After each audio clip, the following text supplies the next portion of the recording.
दोस्तों नमस्कार। आज हम लोग बात करेंगे कि किसी कंपनी के बोनस के इशू होने पर, बोनस शेयर इशू होने पर और स्टॉक के स्प्लिट होने पर मुख्यतः क्या अंतर है, क्योंकि दोनों ही सूरतों में कंपनी के नंबर ऑफ़ शेयर्स तो बढ़ जाते हैं लेकिन उनके मार्केट वैल्यू में अंतर आ जाता है।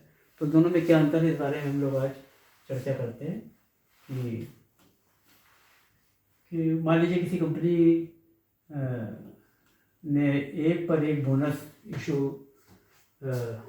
इशू किया है, डिक्लेयर किया है। तो उस कंपनी के अगर किसी के पास 10 शेयर्स हैं तो वो 20 हो जाएंगे, लेकिन उनकी कीमत अगर 100 रुपये थी तो वो लगभग 50 रुपये रह जाएगी एक शेयर की कीमत।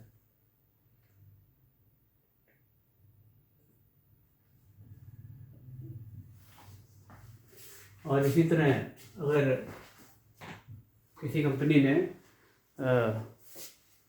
एक शेयर को दो में स्प्लिट कर दिया है, तो अगर उसके किसी के पास 10 शेयर थे तो वो 20 हो जाएंगे, और अगर स्प्लिट के पहले उसकी कीमत 50 रुपये है तो वो 25 रुपये हो जाएगी। तो दोनों ही कंडीशन में बात एक ही लग रही है, तो दोनों में अंतर क्या है इस बारे में हम लोग बात करेंगे। तो सबसे पहली चीज़ क्या है कि ये कंपनी स्प्लिट क्यों करती है, तो उसका एक मुख्य कारण है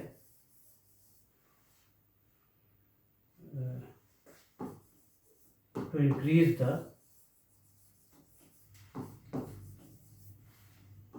लिक्विडिटी।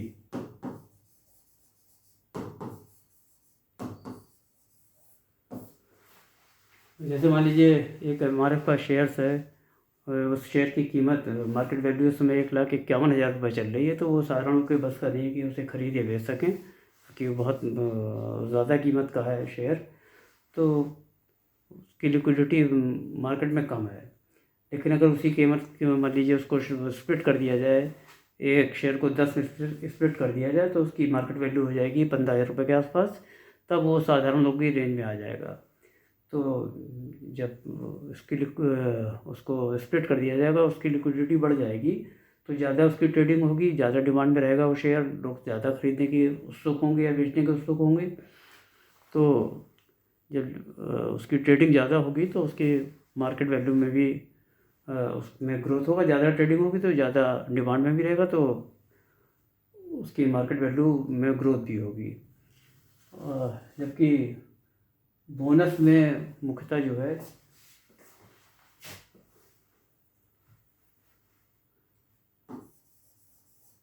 ये अपने अंशधारकों को एक तरह का रिवार्ड देती है।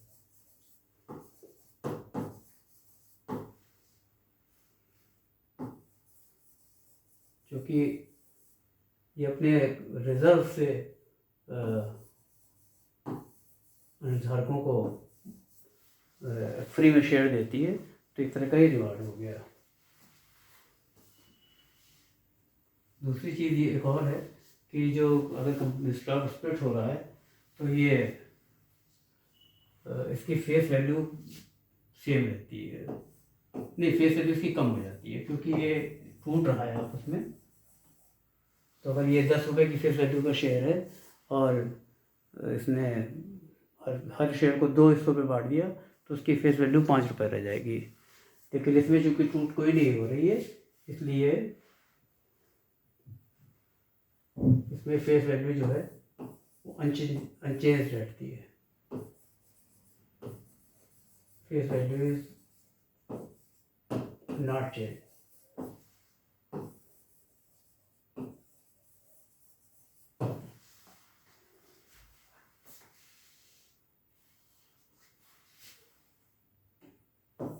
इसमें फेस वैल्यू कम हो जाती है और इसमें फेस वैल्यू चेंज नहीं होती है। तो एक तो बेसिक ये अंतर हो गया।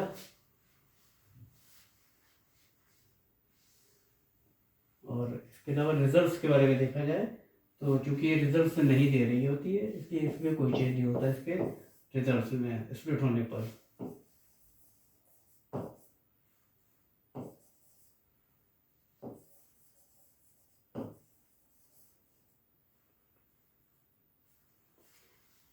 लेकिन इसमें चूंकि वो रिजल्ट से ही अपने वो बोनस शेयर इशू कर रही है, इसलिए रिजल्ट जो हैं इसके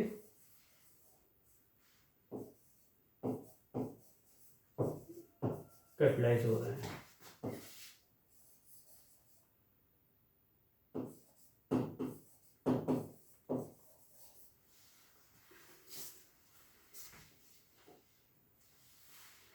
एक इसका अंतर और मान सकते हैं हम लोग कि इसके जो कैपिटल्स हैं, इसमें स्प्लिट होने की स्थिति में शेयर कैपिटल जो है वो सेम रहता है।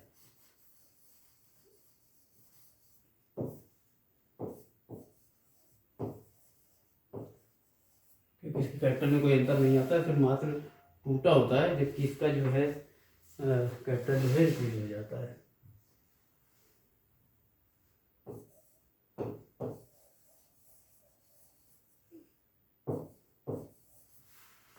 तो मुख्यतः ये दो चेंज होते हैं कि एक तो इनके ये लिक्विडिटी बढ़ाने के लिए करते हैं,